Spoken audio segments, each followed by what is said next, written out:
awali dengan Assalamualaikum warahmatullahi wabarakatuh. Waalaikumsalam warahmatullahi wabarakatuh. Semuanya, bagaimana kabar kalian pagi hari ini? Alhamdulillah, luar biasa. Sholat semangat. Allahu Akbar. Alhamdulillah, sehat. Nah, sebelum mulai pembelajaran, marilah kita berdoa bersama. Silakan salam hidupnya. Baiklah, marilah teman-teman sebelum kita mulai pelajaran kita berdoa terlebih dahulu. Kita mulai. Doa selesai. Oke, sebelumnya saya mau tanya, hari ini siapa yang datang sekolah? Bagus, semuanya semangat ya. Nah, pagi hari ini kita akan belajar tentang menjaga keberagaman budaya dan agama di Indonesia. Tujuan belajar kita pada hari ini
bertanya, apakah pembelajaran pada hari ini sangat menyenangkan bagi kalian? Oke, menyenangkan ya. Ibu ada pertanyaan buat kalian. Bagaimana cara kita itu menyikapi kebiasaan kita mempunyai tetangga yang memiliki kebudayaan yang berbeda? Bagaimana cara kita akan menyikapinya? Gimana kalian menyikapinya? Ayo, kita memiliki tetangga yang beda agama, terus beda ras, suku, itu bagaimana kalian menyikapinya? Ada ibu. Ya, oke, ada lagi. Ada pertanyaan ya, ada pertama, ada lagi. Yang mengucilkan. Jadi kalian sudah benar-benar menguasai materi pada hari ini ya.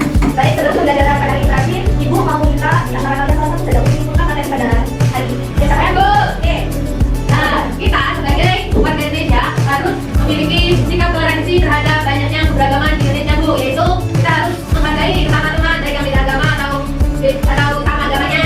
Terus kita juga tidak boleh Bu bullying kalau ada yang berbeda dengan kita. Oke. Jadi kesimpulannya adalah Indonesia itu merupakan bangsa yang maju, di mana dengan keberagaman budaya, suku, bahasa dan agama yang menjadi kekayaan serta keunggulan nasional.